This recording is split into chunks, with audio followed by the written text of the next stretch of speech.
ನೀವು ಟಾಳಿ ಹೊಡ್ಲಿಲ್ಲ, ಈಗಲೂ ಕೈ ಎತ್ರಿ. ಮುಂದೆ ನಿಮಗೆ ಈ 50% ಗ್ರಾಮ ಪಂಚಾಯತ್, ತಾಲೂಕ್ ಪಂಚಾಯತ್, ಜಿಲ್ಲಾ ಪಂಚಾಯತ್ ನೀವೇ ಇದ್ರಿ ಮಹಿಳೆಯರು. ನೀವು ಜಯಘೋಷ ಹೊಡಬೇಕು. ಭಾರತ್ ಮಾತಾ ಕಿ, ಜಾತ್ಯತೀತ ಜನತಾ ದಳಕ್ಕೆ, ಸನ್ಮಾನ್ಯ ಎಚ್ ಡಿ ದೇವೇಗೌಡರಿಗೆ, ಸನ್ಮಾನ್ಯ ಶ್ರೀ ಎಚ್ ಡಿ ಕುಮಾರಸ್ವಾಮಿ ಅವರಿಗೆ, ಯುವ ನಾಯಕರಾದ ನಿಖಿಲ್ ಕುಮಾರಸ್ವಾಮಿ ಅವರಿಗೆ, ಅಪ್ಪಗೌಡ ಪಾಟೀಲ್ರಿಗೆ, ಕಾರ್ಯಕರ್ತ ಬಂಧುಗಳಿಗೆ, ಮಾಧ್ಯಮದ ಸ್ನೇಹಿತರಿಗೆ, ಮಹಿಳೆಯರಿಗೆ, ರೈತರಿಗೆ, ಯುವಕರಿಗೆ, ವೇದಿಕೆ ಮೇಲೆ ಕುಂತ ಎಲ್ಲ ನಾಯಕರಿಗೆ, ಮಾಧ್ಯಮದವರಿಗೆ ಯಾಕೆ ಜಯ ಹೊಡ್ರಿ ಅಂತ ಕೇಳಿದ್ರೆ, ಎಲ್ಲ ಈ ಒಂದು ಸಭೆಯ ಈಗಿನ ದಪ್ಪ ಚರ್ಮದ ಸರ್ಕಾರದ ಜನರಿಗೆ ಮುಟ್ಟಿಸುವಂತ ಕೆಲಸ ಮಾಡ್ತಕ್ಕಂಥ ಮಾಧ್ಯಮದವರಿಗೆ ನಾವು, ಯಾಕಂದ್ರೆ ವೇದಿಕೆ ಮೇಲೆ ಕುಂದಲಕ್ಕೆ ಕಾರಣೀಭೂತರು ಇಲ್ಲಿ ಮುಂದ್ಗಡೆ ಇರ್ತಕ್ಕಂಥ ಎಲ್ಲ ಕಾರ್ಯಕರ್ತರು. ನಿಮಗೆ ಜಯ ಹೊಳ್ಳಿಲ್ಲ ಅಂದ್ರೆ ಹಂಗ ನಾವು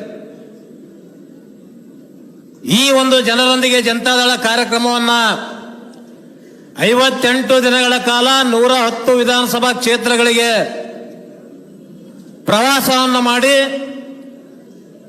ಬೂತ್ ಮಟ್ಟದಲ್ಲಿ ನಮ್ಮ ಪಕ್ಷವನ್ನ ಸಂಘಟನೆ ಮಾಡಬೇಕು. JDS ಪಕ್ಷದ ಸಾಧನೆಗಳು, ಸನ್ಮಾನ್ಯ ಮಾಜಿ ಪ್ರಧಾನಮಂತ್ರಿಗಳು, ನಮ್ಮ ರಾಷ್ಟ್ರೀಯ ಅಧ್ಯಕ್ಷರಂತ ದೇವೇಗೌಡರು ಸಾಹೇಬರು, ಕುಮಾರಣ್ಣನವರ ಸರ್ಕಾರದ ಅವಧಿಯಲ್ಲಿ ಕೊಟ್ಟಂತ ಯೋಜನೆಗಳ ಬಗ್ಗೆ ಮನೆ ಮನೆಗೆ ಮುಟ್ಟಿಸಬೇಕು ಅಂತಕ್ಕಂಥ ಒಂದು ಉದ್ದೇಶವನ್ನು ಇಟ್ಟುಕೊಂಡು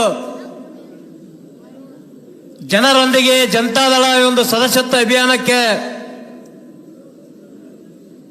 ಆಗಮಿಸಿರುವಂತ ಯುವ ನಾಯಕರು, ಭವಿಷ್ಯದ ನಾಯಕರಾಗಿರ್ತಕ್ಕಂಥ ಸನ್ಮಾನ್ಯ ಶ್ರೀ ನಿಖಿಲ್ ಕುಮಾರಸ್ವಾಮಿ ಅವರೇ, ಯಾರು ಅನ್ಯತೆ ಭಾವಿಸೋದು ಈ ಒಂದು ಕ್ಷೇತ್ರದ ಭಾವಿ ಶಾಸಕರಾಗಿರ್ತಕ್ಕಂಥ ಅಪ್ಪಗೌಡ ಪಾಟೀಲ್ರವರೇ, ವೇದಿಕೆ ಮೇಲಿರುವಂತಹ ನಾಡಗೌಡರು, ರಾಜಗೌಡರು, ನಮ್ಮ ಹನುಮಂತಪ್ಪಣ್ಣ ಅಲ್ಕೋಡವರು, ನಮ್ಮ ಮಹಿಳಾ ಅಧ್ಯಕ್ಷರಾದಂಥ ರಶ್ಮಿ ರಾಮೇಗೌಡರು, ಎಲ್ಲ ಮುಖಂಡರೇ ಮತ್ತು ಜಿಲ್ಲಾಧ್ಯಕ್ಷರೇ, ಬಸವನ ಬಾಗೇವಾಡಿ ತಾಲೂಕಿನ ಅಧ್ಯಕ್ಷರೇ, ಇಲ್ಲಿ ಬಂದಿರತಕ್ಕಂಥ ಗ್ರಾಮ ಪಂಚಾಯತಿ, ತಾಲೂಕ್ ಪಂಚಾಯತಿ, ಜಿಲ್ಲಾ ಪಂಚಾಯತಿ ಎಲ್ಲ ಚುನಾಯಿತ ಪ್ರತಿನಿಧಿಗಳೇ, ರೈತ ಬಾಂಧವರೇ, ಹಿರಿಯರೇ ಮತ್ತು ಯುವಕರೇ, ತಾಯಂದರೆ, ನಾವು ಹೇಳಿದೆ ಬ್ಯಾಡ್ರಿ ಟೈಮ್ ಆಗ್ಯದ ಅಂತಂದೆ. ನಾವು ಮದ್ಕಿಲಣ್ಣವ್ರಿಗೆ ಇಲ್ಲ ಒಂದು 4-6 ಅಂತ ಇವ್ರು ಹೇಳಿದ್ರು, ಇಲ್ಲ ಆಲ್ರೆಡಿ ಎಲ್ಲರೂ ಮಾತಾಡ್ಬಿಟ್ರಿ. ನಾನು ಒಂದೇ ಒಂದು ವಿಷಯವನ್ನು ಹೇಳಕ್ಕೆ ಇಚ್ಛೆ ಪಡ್ತೇನೆ. ಈ ಒಂದು ಸಂಘಟನೆಗೆ ಎಲ್ಲ ಹಿಂದೆ ಸರ್ಕಾರಗಳು ಮಾಡಿದಂಥ ಯೋಜನೆಗಳ ಬಗ್ಗೆ ಹೇಳಿದ್ದಾರೆ. ಪ್ರತಿ ಬೂತ್ಗಳಲ್ಲಿ ನಾವು ಗೆದ್ದಾಗ ಮಾತ್ರ ಶಾಸಕರಾಗಲಿಕ್ಕೆ ಸಾಧ್ಯ. ಸಂಘಟನೆಯಲ್ಲಿ ನಾವು ಮುಂದೆ ಬರಬೇಕು. ನಿಮ್ಮ ನಿಮ್ಮ ಬೂತ್ಗಳಲ್ಲಿ ಹೆಚ್ಚಿನ ಸದಸ್ಯತ್ವವನ್ನು ಮಾಡೋದ್ರ ಮುಖಾಂತರ ನಮ್ಮ ಬೂತ್ ಗಟ್ಟಿದ್ರೆ ಎಲ್ಲ ಚುನಾವಣೆಯಲ್ಲಿ ಗೆದ್ದಲಿಕ್ಕೆ ಸಾಧ್ಯ. ಎಲ್ಲ ಬೂತ್ಗಳಲ್ಲಿ, ಎಲ್ಲ ಮತಗಟ್ಟೆಗಳಲ್ಲಿ ನಾವು ಲೀಡ್ ಆದಾಗ ಮಾತ್ರ ಯಾವುದೇ ಚುನಾವಣೆಯಲ್ಲಿ ಗೆಲ್ಲಲಿಕ್ಕೆ ಸಾಧ್ಯ. ಅಂತ ಒಂದು ಗಟ್ಟಿ ಕಾರ್ಯಕರ್ತರು ಇಲ್ಲಿ ಯಾವುದೇ ಹಣದ ಆಮಿಷಕ್ಕೆ ಬಗ್ಗದೆ ಇವತ್ತಿಲ್ಲಿ ಪೇಮೆಂಟ್ ಕಾರ್ಯಕರ್ತರು ಬಂದಿಲ್ಲ, ಪರ್ಮನೆಂಟ್ ಕಾರ್ಯಕರ್ತರು ಬಂದಿದ್ದೀರಿ. ನಿಮ್ಮೆಲ್ಲರಿಗೆ ನಾನು ಅಭಿನಂದನೆಗಳನ್ನ ಸಲ್ಲಿಸ್ತೇನೆ.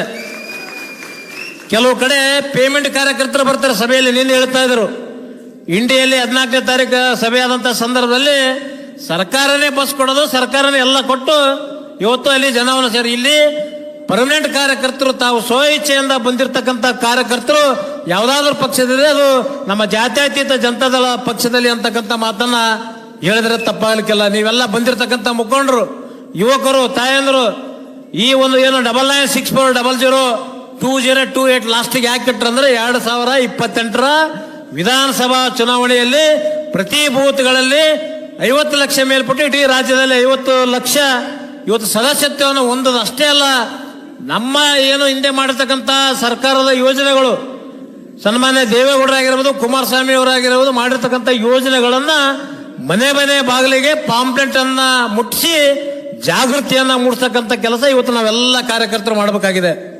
ಅಪ್ಪಗೌಡ್ರಿಗೆ ಗೆಲ್ಬೇಕಾ ಇಲ್ವೋ ಹೇಳ್ರಿ? ಅಪ್ಪಗೌಡ್ರಿಗೆ ಗೆಲ್ಬೇಕಾ ಇಲ್ವೋ? ಅಪ್ಪಗೌಡ್ರಿಗೆ ಗೆಲ್ಬೇಕು. ಕುಮಾರಸ್ವಾಮಿ ಅವರು ಮುಖ್ಯಮಂತ್ರಿ ಆಗ್ಬೇಕಂದ್ರೆ ಇವತ್ತಿನಿಂದ ಮುಂದಿನ ಏನು 2.5 ವರ್ಷಗಳ ಕಾಲ ನಮ್ಮ ನಮ್ಮ ಹಳ್ಳಿಗಳಲ್ಲಿ, ನಮ್ಮ ನಮ್ಮ ಬೂತ್ಗಳಲ್ಲಿ ಎಲ್ಲ ವರ್ಗದ ಜನತೆಯನ್ನ ವಿಶ್ವಾಸಕ್ಕೆ ತೆಗೆದುಕೊಂಡು ನಾವು ಮಾಡಿರ್ತಕ್ಕಂಥ ಯೋಜನೆಗಳ ಬಗ್ಗೆ ಜಾಗೃತಿಯನ್ನು ಮೂಡಿಸಿ ಮತವನ್ನಾಗಿ ಪರಿವರ್ತನೆ ಮಾಡತಕ್ಕಂಥ ಪ್ರಾಮಾಣಿಕ ಕೆಲಸವನ್ನ ನಾವು ಎಲ್ಲ ಕಾರ್ಯಕರ್ತ ಮುಖಂಡರು ಮಾಡಿದಾಗ ಮಾತ್ರ ನಮ್ಮ ಗುರಿ ಮುಟ್ಲಿಕ್ಕೆ ಸಾಧ್ಯ ಇದೆ ಬಂಧುಗಳೇ. ಇವತ್ತು ಈ ರಾಜ್ಯದಲ್ಲಿ ಗ್ಯಾರಂಟಿಗಳನ್ನ ಇವತ್ತು ಎಲ್ಲ ಬಸ್ಗಳು ಡಕೋಟಾ ಎಕ್ಸ್ಪ್ರೆಸ್ ಆಗ್ಯಾವ. ಗೊತ್ತಿತ್ತು ತಮಗೆ? ಡಕೋಟಾ ಎಕ್ಸ್ಪ್ರೆಸ್ ಸಿನಿಮಾನ ನೋಡಿರ್ಬೇಕು ನೀವು. ಎಲ್ಲಿ ಬೇಕಲ್ಲೇ ಬಸ್ಗಳು ನಿಂದಿರ್ತಾವಲ್ಲಿ. ಇಂಡಿಯಾ ಒಳಗೆ ಹೇಳತ್ತಿರು 3 ಕಡೆ ಇವತ್ತೇ ಬಸ್ ಟೈರ್ ಇಲ್ಲ, ಅದೆಲ್ಲ ನಿಂತವಂತ. ಇವೆಲ್ಲ ವಿಚಾರಗಳನ್ನ ಇಟ್ಟುಕೊಂಡು ನಮ್ಮ ಕೇಂದ್ರದ ಸಚಿವರಾಗಿರ್ತಕ್ಕಂಥ ಸನ್ಮಾನ್ಯ ಕುಮಾರಸ್ವಾಮಿ ಅವರು 9,000 ಎಲೆಕ್ಟ್ರಾನಿಕ್ ಬಸ್ಗಳಲ್ಲಿ 4,500 ಕರ್ನಾಟಕ ಕೊಟ್ಟಂತ ಮಹಾನ್ ನಾಯಕ ಯಾರಾದ್ರೆ ಸನ್ಮಾನ್ಯ ಶ್ರೀ ಎಚ್.ಡಿ. ಕುಮಾರಸ್ವಾಮಿ ಅವರು. ಕೇಂದ್ರದ ಬಂದಂತ ಯೋಜನೆಗಳನ್ನ ನಮ್ಮ ನಾಡಿನ ಕನ್ನಡ ನಾಡಿಗೆ ಕೊಟ್ಟಂತ ಕೀರ್ತಿ ಇವತ್ತು ಸನ್ಮಾನ್ಯ ಕುಮಾರಸ್ವಾಮಿ ಅವರು. ಹಲವಾರು ಯೋಜನೆಗಳ ಬಗ್ಗೆ ಎಲ್ಲರೂ ಮಾತಾಡಿದ್ರೆ, ನಾನು ಹೆಚ್ಚಿಗೆ ಮಾತಾಡಕ್ಕೆ ಹೋಗೋದಿಲ್ಲ ಬಂಧುಗಳೇ.